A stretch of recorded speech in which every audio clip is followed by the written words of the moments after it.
Hello hello hello and welcome back to the underdogs Acharya. तो आज हम शुरू करेंगे GS4। यस, आज हम शुरू करेंगे एथिक्स। अब एथिक्स के नाम से ना बहुत बच्चों को बहुत डर लगता है कि पता नहीं इसमें क्या पढ़ना पड़ेगा। बट ट्रस्ट मी, फ्री के 250 मार्क्स हैं, एकदम फ्री के। ओके, अगर तुम एथिक्स, एस्से और ऑप्शनल इन तीन को अच्छे से कर जाते हो तो तुम्हारा मेंस आसानी से क्लियर हो जाएगा, बिकॉज GS 1 2 3 में सबका ही हाथ तंग होता है। ओके, तो चलो शुरू करते हैं। But before we move forward, here is a little something about myself. My name is Ravnoop Singh. मैंने यूपीएससी के इंटरव्यू में अपीयर किया है। उसके अलावा मैंने 5 बार प्रीलिम्स क्लियर करके मेंस के लिए अपीयर किया है, and Haryana public service commission का भी 3 बार प्रीलिम्स क्लियर करके मैंने मेंस के लिए अपीयर किया है। I am an engineer, so obviously I used to work with Microtek inverters. उसके बाद मैंने एग्जाम क्लियर किया and I started working for Air India, जब वो गवर्नमेंट कंपनी होती थी, एज असिस्टेंट कंट्रोलर। फिर उसके बाद मैंने SBI PO का एग्जाम क्लियर किया and I work with State Bank of India as assistant manager. Then I also worked as a UPSC mentor at Study IQ। इसके अलावा ये सब एग्जाम हैं जो मैंने क्लियर किए हैं, आप पॉज करके देख लेना। इसमें है 2010 में एफकैट जो एयरफोर्स का एग्जाम होता है, उसके अलावा PABT, and then state bank, IBPS, IBACIO, Haryana police sub inspectors, SSC CGL का Tier 1, and then finally CSIR का जो केस एग्जाम हुआ था, उसमें I am still in the waiting list. तो this is my brief introduction. अब अपना पढ़ाई शुरू करते हैं। ओके, ज्यादा टाइम नहीं वेस्ट करते हैं। ओके, इमेजिन करो कि तुम सड़क पे चल रहे हो, और सड़क पे चलते चलते ना तुम्हें एक वॉलेट मिलता है जिसमें कि कुछ पैसे हैं अच्छे खासे, और उसमें ID कार्ड है, Aadhaar, driving licence, even phone number भी है। ओके, तो अब तुम्हारे पास दो चॉइसेस हैं कि एक तो तुम वो पैसा अपने पास रख सको और अपने घर चले जाओ, चिल करो, और दूसरा तुम वो कॉन्टैक्ट इन्फॉर्मेशन का यूज करके उस वॉलेट के ओनर को कॉन्टैक्ट करो और उस वॉलेट को रिटर्न कर दो। ओके, अब तुम में से ज्यादातर लोग क्या करेंगे वो तुमको भी पता है। तो अब यहाँ पे एथिक्स तुमसे एक क्वेश्चन पूछती है कि what is the right thing and not the easy thing. So for example, तुम डिसाइड करते हो कि तुम उस वॉलेट को रिटर्न कर दोगे। तुम यहाँ पे एक, यू आर बीइंग ऑनेस्ट, और तुम किसी की प्रॉपर्टी की रिस्पेक्ट कर रहे हो। बट अगर तुम डिसाइड करते हो कि तुम उस वॉलेट को रखोगे, ओके, तो तुम्हारा पर्सनल फायदा हो रहा है, बट किसी और का नुकसान हो रहा है। सो एथिक्स यहाँ पे आपको हेल्प करती है to choose honesty over selfish gain, यानी कि if you decide to return the wallet, तो तुम ऑनेस्टी चूज कर रहे हो। देखो, हम सबके मन में ना दो टाइप के थॉट्स होते हैं, एक अच्छे ऑनेस्ट थॉट्स होते हैं, एक बुरे होते हैं। तो तुम एक तरफ सोचोगे अरे यार इतने पैसे का मैं ये ले सकता हूँ, वो ले सकता हूँ, और एक तरफ तुम सोचोगे नहीं नहीं यार, कोई बेचारे का वॉलेट गिर गया है, उसको कैसा लग रहा होगा, आई शुड रिटर्न इट। तो हम सबके दिमाग में ना दो टाइप की चीजें चलती रहती हैं हमेशा। तो अब एथिक्स क्या है? Okay, ethics is a part of philosophy which deals with right and wrong behaviour. तो सिंपल टर्म्स में एथिक्स हमसे क्वेश्चन पूछती है, जैसे कि what is the right thing to do, या फिर क्या चीज है जो गलत है, अगर हम करें तो गलत होगी। क्या है जो किसी एक इंसान को अच्छा या बुरा बनाती है। ओके, सो पहले हम देखेंगे कि ये जो वर्ड है ना एथिक्स, ये आया कहां से है। So the word ethics comes from a Greek word ethos. Okay, जिसका मतलब होता है हैबिट, यानी कि आदतें, कैरेक्टर यानी कि तुम्हारा चरित्र, एंड वे ऑफ लिविंग, कि किस तरह से तुम अपना जीवन जो है वो जीते हो। अब देखा जाए तो तुम्हारी जो आदतें हैं, जो चीज तुम रेगुलरली करते हो, वो तुम्हारा कैरेक्टर डिसाइड करती हैं, एंड तुम्हारा जो कैरेक्टर है उससे तुम्हारा जीने का ढंग डिसाइड होता है। फॉर एग्जाम्पल, तुम हमेशा सच बोलते हो, तो तुम्हारा जो चरित्र होगा वो एक सच्चे इंसान का होगा, ईमानदार इंसान का होगा। सब कहेंगे कि अरे उससे पूछो यार, वो हमेशा सच बोलता है, वो झूठ नहीं बोलेगा। ओके, अब तुम्हारा अगर एक अच्छे इंसान का चरित्र है, तो तुम्हारा जो वे ऑफ लिविंग है वो भी एक एथिकल, एक ऑनेस्ट, एक मोरल वे ऑफ लिविंग जो है वो बन जाएगा। सो ethics is mainly about how a person behaves regularly. अब यहाँ पे कीवर्ड है regularly, not just one time action. For example, थोड़ा मजाक में समझेंगे। अब तुम रोज घर से निकलते हो, रोज तुमको वॉलेट पड़ा मिलता है, हाइपोथेटिकल सिचुएशन जैसे फिजिक्स में होता है ना, लेट अस अज्यूम रोज तुम घर से निकलते हो, रोज तुमको वॉलेट पड़ा हुआ मिल जाता है। तो अब तुम क्या करोगे? अगर तुम रोज उसमें से फ़ोन नंबर देख के उस बंदे को कॉन्टैक्ट करते हो, भाई साहब आपका वॉलेट पड़ा हुआ मिला है, ले जाओ आके या मैं दे जाता हूँ, ओके? बट एक दिन क्या हुआ, तुम्हारी गर्लफ्रेंड ने तुमको ताने देने शुरू कर दिए, "तू तो मेरे को कभी मूवी नहीं दिखाता, तू तो सानू लाइक नहीं करदा।" ओके? तो तुमने क्या किया कि छोड़ो यार रोज वॉलेट देता हूँ, आज मैं इन पैसों से इसको धुरंधर दिखा देता हूँ, ओके? तो क्या तुम एक अनएथिकल पर्सन है? क्या तुम्हारा जो कैरेक्टर है, वो एक अनएथिकल पर्सन का एक इमोरल कैरेक्टर हुआ? ओके? तो नहीं, ऐसा नहीं होगा। क्यों? क्योंकि तुम रेगुलरली तुम्हारी जो हैबिट है ना, वो वॉलेट को रिटर्न करने की एक ऑनेस्ट हैबिट है। तो तुम्हारा कैरेक्टर एक ऑनेस्ट कैरेक्टर है। तुम्हारा वे ऑफ लिविंग जो है, एक ऑनेस्ट वे ऑफ लिविंग है। बट आज तुमने थोड़ा-सा गर्लफ्रेंड के प्रेशर में आके वॉलेट रख लिया, तो ये एक्ट इमोरल है। फिलहाल तुम इंसान इमोरल नहीं हो, ओके? बट अगर तुम्हें रोज़ वो वॉलेट मिलता है और रोज़ तुम उसके पैसे खर्च देते हो, तो तुम्हारी हैबिट जो है वो बेईमानी वाली है और तुम्हारा कैरेक्टर जो है वो डिसऑनेस्ट कैरेक्टर है और तुम्हारा वे ऑफ लिविंग जो है ना बेटे बहुत ही खराब है, ओके? तो तुम कहोगे यार भगवान करे रोज़ हमको वॉलेट पड़ा हुआ मिल जाए। So ethics is not just about one action, but about the kind of person you become through your regular behavior. Okay? एक और एग्जांपल समझते हैं कि मान लो एक बंदा है, उसको ना झूठ बोलने की आदत है, वो बहुत झूठ बोलता है, हमेशा झूठ बोलता है, ओके? तो उसकी हैबिट है झूठ बोलने की, तो उसकी हैबिट से उसका जो कैरेक्टर है ना, वो झूठे का हो जाएगा, सब उसको यही कहेंगे, "अरे यार, वो झूठ बोलेगा, उससे क्या बात पे यकीन करना।" ठीक है? तो उससे उसका वे ऑफ लिविंग भी है ना, वो भी एक डिसऑनेस्ट वे ऑफ लिविंग हो जाएगा, ओके? अब वो बीच में एक आधी बार बेचारा गलती से सच बोल भी देगा ना, तो भी कोई मानेगा नहीं कि ये सच बोल रहा है, कि ये तो झूठा है। सिमिलरली इसको ऑपोजिट करो कि कोई हमेशा सच बोलता है। जैसे युधिष्ठिर थे, हमेशा सच बोलते थे। महाभारत का एग्जांपल है। और फिर वो अश्वत्थामा मरा तो सबने उनको कहा कि हाँ, द्रोणाचार्य को बोल दो कि अश्वत्थामा जो है वो मर गया। तो उन्होंने कहा मैं तो नहीं कहूँगा। तो उन्होंने एक अश्वत्थामा नाम का हाथी था, वो मर गया था। तो जब द्रोणाचार्य ने पूछा कि क्या अश्वत्थामा मर गया है? तो युधिष्ठिर ने झूठ नहीं बोला बट उन्होंने फैक्ट्स हाइड किए और उन्होंने कहा कि हाँ, अश्वत्थामा मर गया है, बट इट वाज़ एक्चुअली वो हाथी था जो मर गया था। अब द्रोणाचार्य को लगा कि युधिष्ठिर कभी भी झूठ नहीं बोलते, सो मेरा बेटा सच में ही मर गया होगा। वो हथियार छोड़ के वहीं पे लड़ाई के मैदान में बैठ गए, शोकाकुल होके और अपने मतलब बेटे की मृत्यु का शोक मनाने लगे। सो हमेशा सच बोलते थे, एक बार फैक्ट्स हाइड किए तो भी किसी ने ये नहीं कहा कि मतलब यही लगा कि ये सच बोल रहे हैं, बट स्टिल उनका जो वे ऑफ लिविंग था उससे वो एक्ट था ना जो उनका झूठ बोलने का उस टाइम पे, that was an immoral act but he still remained a moral ethical person, जिनको आज भी हम कहते हैं कि कोई सच बोलता है तो ज्यादा युधिष्ठिर मत बन तू, ओके? तो एथिक्स क्या स्टडी करती है? तो एथिक्स जो है it tries to understand how people should behave. तो शुड यहाँ पे कीवर्ड है कि लोगों को किस तरह से बिहेव करना चाहिए, ओके? तो किस तरह से ये समझने की कोशिश करती है? पहला, एक्शन से, कि हम क्या करते हैं। तो हम जो भी करते हैं क्या वो एक्शन सही है या गलत है। For example, is lying okay? बचपन से सिखाते हैं उनको, झूठ बोलना पाप है, उसके गले में साँप है। तो सब कहेंगे हाँ यार, झूठ बोलना तो गलत है। बट हर एक्शन के पीछे एक इंटेंशन होती है, एक मंशा होती है कि हमने अगर कुछ किया तो वो क्यों किया? सो अब झूठ तुमने बोला, बट उस झूठ बोलने के पीछे रीज़न क्या था? क्या कोई सेल्फिश रीज़न था कि तुमने किसी को धोखा देने के लिए झूठ बोला है? या फिर फॉर एग्ज़ाम्पल तुम स्कूल में हो, कॉलेज में हो, तुम्हारे स्कूल में टेररिस्ट आ गए और सब लोग जाके वॉशरूम में छुप गए। अब टेररिस्ट तुमसे पूछेंगे बता सब कहाँ हैं? तो वहाँ पे तुम झूठ बोलते हो कि नहीं, नहीं आज तो मैं अकेला ही आया हूँ, मेरे को पता नहीं था आज की छुट्टी है। ओके? तो क्या वो झूठ गलत है? उसकी वजह से अगर सबकी जान बच गई है तो। ओके? सो एक्शन के साथ-साथ एक्शन के पीछे जो इंटेंशन है वो भी देखी जाती है। फिर तीसरी चीज़ जो है वो है कैरेक्टर, कि हम किस तरह के इंसान हैं। क्या हम ऑनेस्ट हैं? क्या हम काइंड हैं? क्या हम फेयर हैं? तो एथिक्स जो है इट केयर्स अबाउट हैबिट्स, जैसा कि मैं बार-बार बताता आ रहा हूँ।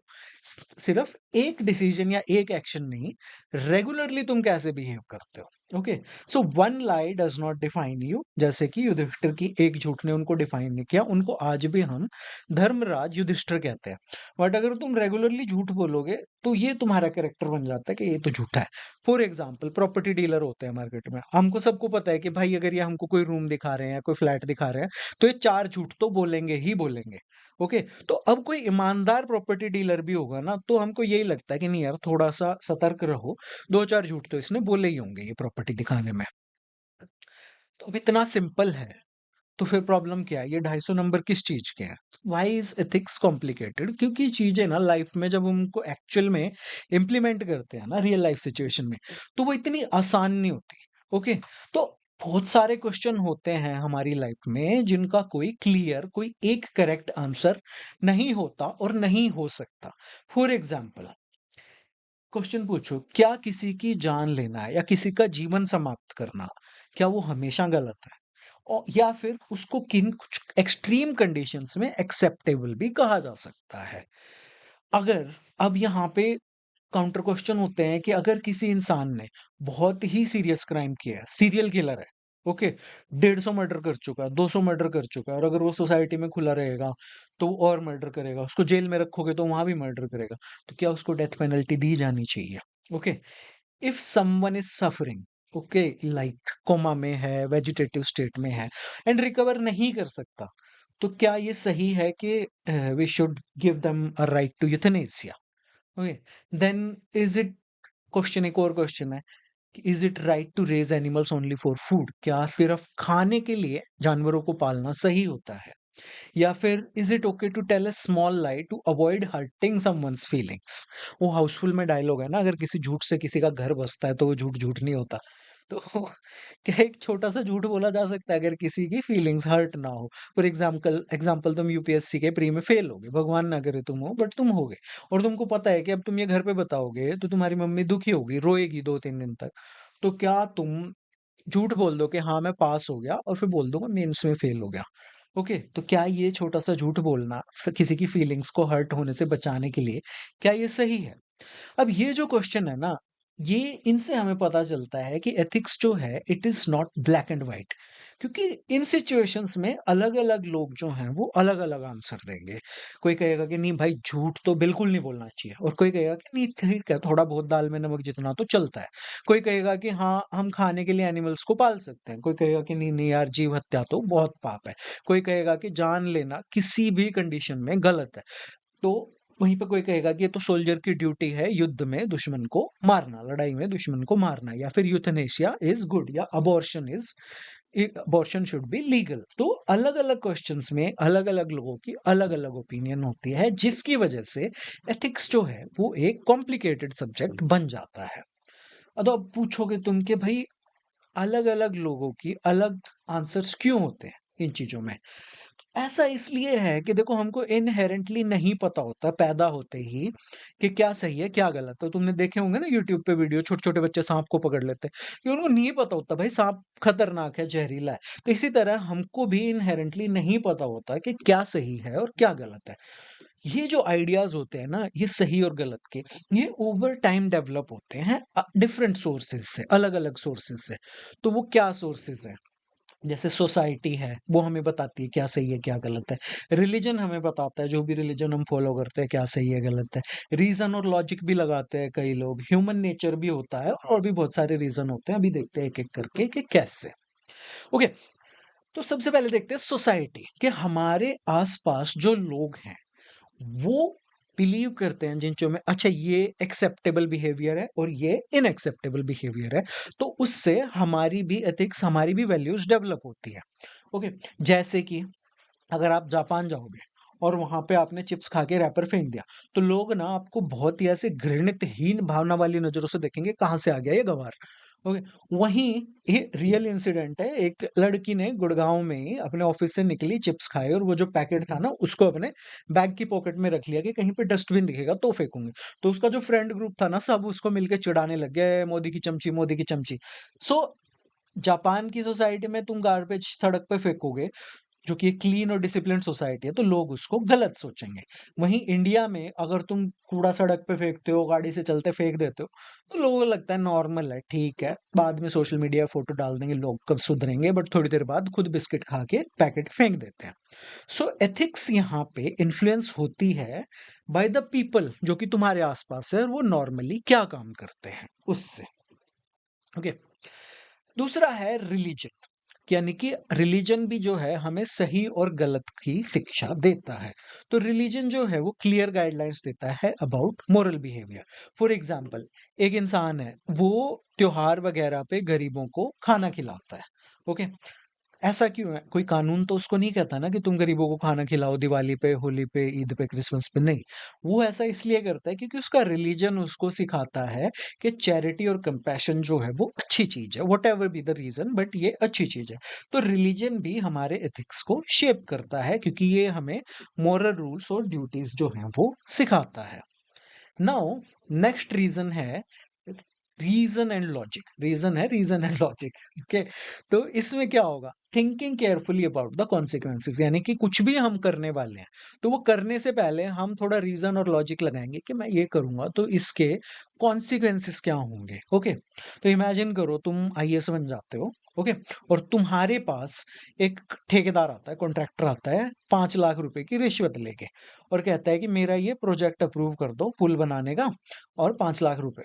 तो तुम कहोगे यार मैं आईएएस हूँ, 5 लाख में मेरा क्या होगा। Just kidding. तो तुम्हारे पास 5 लाख रुपए लेके आता है। तो अब अगर तुम उसको एक्सेप्ट कर लेते हो तो ऑब्वियसली 5 लाख रुपए मिल गए तुम्हें। ओके। और बट जो कॉन्ट्रैक्टर है वो पुल बनाने में बेकार मटेरियल यूज कर सकता है, जो कि कल को बारिश होते ही वो पुल टूट गया, एक्सीडेंट हो गया, लोग मर जाएंगे, नुकसान होगा। ओके। जैसे बिहार में रोज गिरते रहते हैं। बट अगर तुम रिजेक्ट कर देते हो कि भाई अपने 5 लाख रुपए और यहाँ से निकल जा, तो तुम्हारा तो नुकसान हो गया, तुम्हारा 5 लाख का, बट वो जो ब्रिज है, वो रोड है, वो सेफ बनेगा, ड्यूरेबल बनेगा एंड लोगों की जान नहीं जाएगी। तो यहाँ पे लॉजिक क्या बोलता है, डिपेंड करता है तुम किस तरह का लॉजिक लगाते हो कि यार 5 लाख रुपए में मैं ये कर सकता हूँ, नहीं।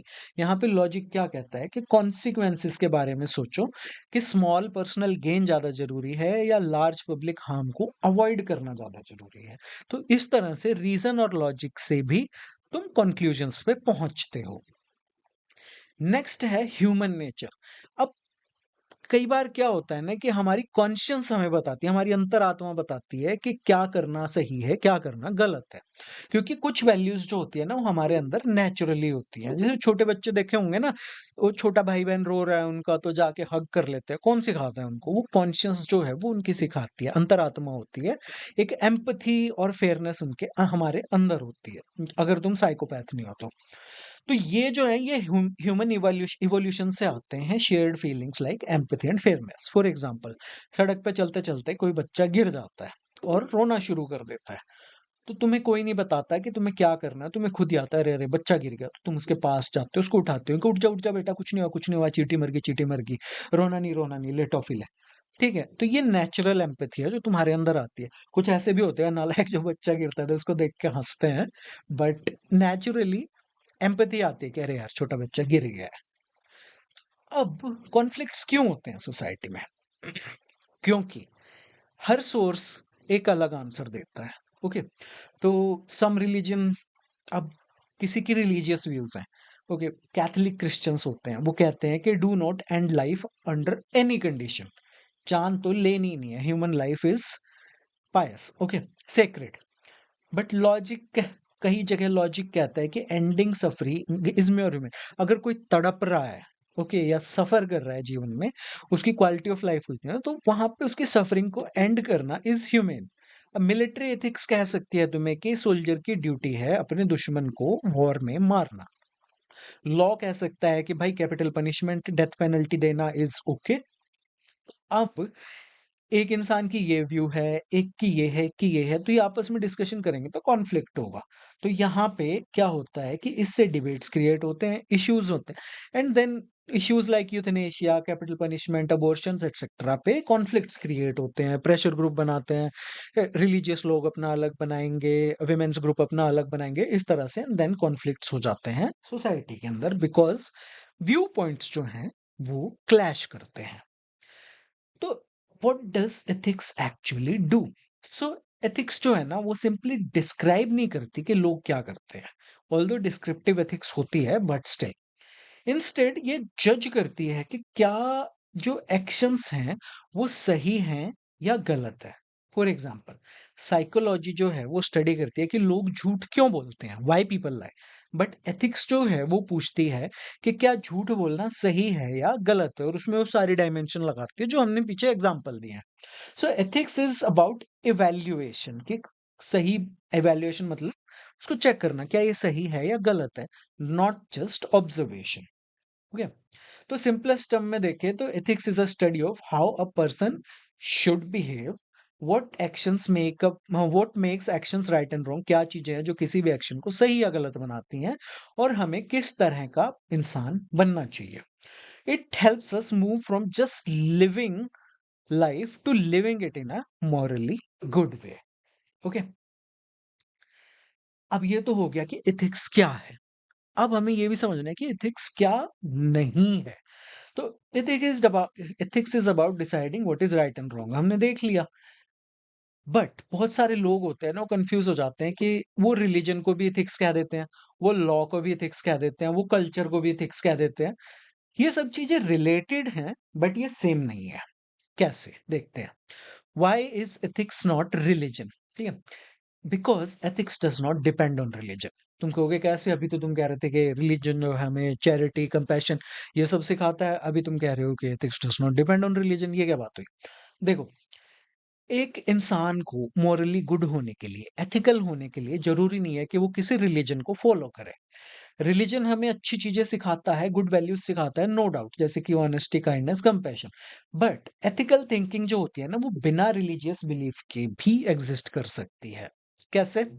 मान लो एक इंसान है, ओके, वो किसी रिलीजन को फॉलो नहीं करता, वो कहता है मैं तो भाई एथीस्ट हूँ, पर फिर भी वो हमेशा सच बोलता है, जो जरूरतमंद होते हैं, गरीब होते हैं, उनकी मदद करता है और कभी किसी को हार्म नहीं पहुंचाता। तो ये इंसान क्लियरली एथिकल है, बट ये रिलीजियस नहीं है। काउंटर एग्जांपल अगर हम देखें, अब मान लो एक इंसान है, वो रेगुलरली उसका जो भी रिलीजन है उसकी प्लेस ऑफ वर्शिप पे जाता है, वहां पे जो भी उसका जिस भी टाइप से रिचुअल्स होते हैं वो सब करता है, फिर वापस अपनी दुकान पे अपने बिजनेस पे आता है और अपने कस्टमर्स को चीट करता है। तो अब ये पर्सन रिलीजियस तो है, ठीक है, बट इनका बिहेवियर जो है वो अनएथिकल है। अब मान लो आईएएस हो तुम रेगुलर जाते हो अपनी प्लेस ऑफ वर्शिप पे, सब करते हो, तुम जो भी रिचुअल्स होते हैं सब कुछ होता है, सब करते हो बहुत तसल्ली से, और फिर तुम आके घूस मांगते हो। तो तुम रिलीजियस तो हो, बट तुम्हारा बिहेवियर जो है वो अनएथिकल है। तो इससे पता चलता है रिलीजन और एथिक्स जो है ना वो सेम नहीं है। रिलीजन एथिक्स को सपोर्ट करता है, बट एथिकल बिहेवियर जो होता है ना वो अल्टीमेटली पर्सन पे डिपेंड करता है, ना कि किसी एक्सटर्नल फैक्टर पे। Similarly ethics is not following the law. Okay, law and ethics जो है वो क्लोजली रिलेटेड है, पर वो आइडेंटिकल नहीं है, वो सेम नहीं है, इनके बीच में तुम इज इक्वल टू नहीं लगा सकते हो। लॉज जो हैं वो स्टेट के द्वारा बनाए जाते हैं। ओके, यहाँ पे कैपिटल एस होना चाहिए। Laws are created by state. वो हमको बताते हैं कि क्या चीज है जो लीगली अलाउड है और क्या चीजें हैं जो पनिशेबल है। बट लॉज हमेशा परफेक्ट तो नहीं होते। कई बार क्या होता है कि कुछ लॉज जो होते हैं वो इंपॉर्टेंट इश्यूज को कवर नहीं करते हैं, और कई बार उनको चेंज होने में भी टाइम लगता है, और कई बार लॉज जो होते हैं वो गलत चीजों को, अनएथिकल चीजों को भी जस्टिफाई कर देते हैं। सो एथिक्स जो होता है दूसरी तरफ ये लॉ से बहुत ज्यादा आगे है। ये पूछता है कि कोई भी एक्शन क्या वो मॉरली सही है या वो गलत है, इररिस्पेक्टिव ऑफ कि लॉ उस बारे में क्या कहता है। एग्जाम्पल से समझते हैं। मान लो मैरिटल रेप है, ओके, हमारा सिस्टम इसको लीगली क्राइम नहीं घोषित करता, so it is legal. Okay, इस पे लॉ साइलेंट है। स्टिल इज इट मॉरल या is it ethical to force yourself on your partner without their consent? क्योंकि when you force yourself on your partner तो it violates their dignity and bodily autonomy. So therefore जो marital rape है it is unethical, irrespective of कि इसके बारे में law क्या कहता है। दूसरा एग्जाम्पल है टैक्स अवॉइडेंस। अब टैक्स कोड जो है उसमें बहुत सारे लूप होल होते हैं, तो अब कोई भी कंपनी उन लूप होल्स का यूज करके टैक्स पे करना अवॉइड कर सकती है। ओके, इवन दो ये लीगल है, लॉ के द्वारा अलाउड है, इसके इससे कोई सजा नहीं होती है, बट स्टिल ये अनएथिकल है because it avoids contributing fairly to the society. तो इन एग्जाम्पल से हमको पता चलता है कि लॉ जो है वो मिनिमम स्टैंडर्ड है कि हमें किस तरह से सोसाइटी में बिहेव करना चाहिए, बट एथिक्स जो है it demands a higher standard of conduct. Okay. तीसरा है ethics is not about following the cultural norms, यानी कि तुम्हारे आसपास सोसाइटी में या कल्चर में जो प्रैक्टिसेस हैं, बिलीफ्स हैं जो कि नॉर्मली एक्सेप्ट किए जाते हैं सोसाइटी में, तो अगर तुम उनके हिसाब से चलते हो तो जरूरी नहीं है तुम एथिकल हो। ओके। तो इसमें एग्जांपल देखो, यूएसए में स्लेवरी जो है इट वाज कल्चरली एक्सेप्टेड और ये लीगल भी थी, लॉ भी कहता था कि कोई गलत नहीं है। स्टिल क्या ये एथिकल था? क्या ये मॉरल था? It was deeply unethical because इसमें ह्यूमन बीइंग्स को प्रॉपर्टी की तरह ट्रीट किया जाता था और उनको बेसिक डिग्निटी तक नहीं प्रोवाइड की जाती थी, which is very unethical. Similarly हमारे देश में कास्ट बेस्ड डिस्क्रिमिनेशन होता था, कुछ जगह पे अभी भी होता है और सोसाइटी उसको एक्सेप्ट करती थी बहुत लंबे टाइम पीरियड तक। अब तो नहीं करती है, but untouchability, caste based discrimination ये सब होता था और ये सब कल्चरल प्रैक्टिस के पार्ट थे, but it was ethical because इससे प्रिंसिपल ऑफ इक्वालिटी और ह्यूमन डिग्निटी जो है वो वायलेट होता था। तो अभी इन एग्जाम्पल से पता चलता है कि कल्चर जो है ना हमारा, वो कुछ चीजों को नॉर्मलाइज कर सकता है, बट जरूरी नहीं है कि वो चीजें हमेशा सही हो। तो एथिक्स हमें हेल्प करती है कि हम ऐसी जो कुरीतियां हैं, ऐसी जो प्रैक्टिसेस हैं, उनको चैलेंज करें और एक ऐसी सोसाइटी, एक ऐसा कल्चर बनाने की कोशिश करें जो इंक्लूसिव हो और जो सबको बराबर ट्रीट करे। तो अब ये एग्जाम के लिए मैंने आपको कुछ डेफिनेशंस दी हैं, इनमें से एक या दो रट लेना एंड आप वहां पे लिख सकते हो। एक डेफिनेशन मैंने आपको बिल्कुल शुरू में भी दी है जो कि मतलब मेरे को काफी अच्छी लगी थी और बहुत सिंपल है। Ethics is knowing the difference between what you have the right to do and what is the right to do, यानी कि क्या करने का आपको अधिकार है बट क्या करना सही है, उनके बीच का डिफरेंस जो है ना वो हमें एथिक्स जो है वो बताती है। फॉर एग्जाम्पल, रोड पे चलना आपका अधिकार है बट लाल बत्ती पे रुकना is the right thing to do. Okay.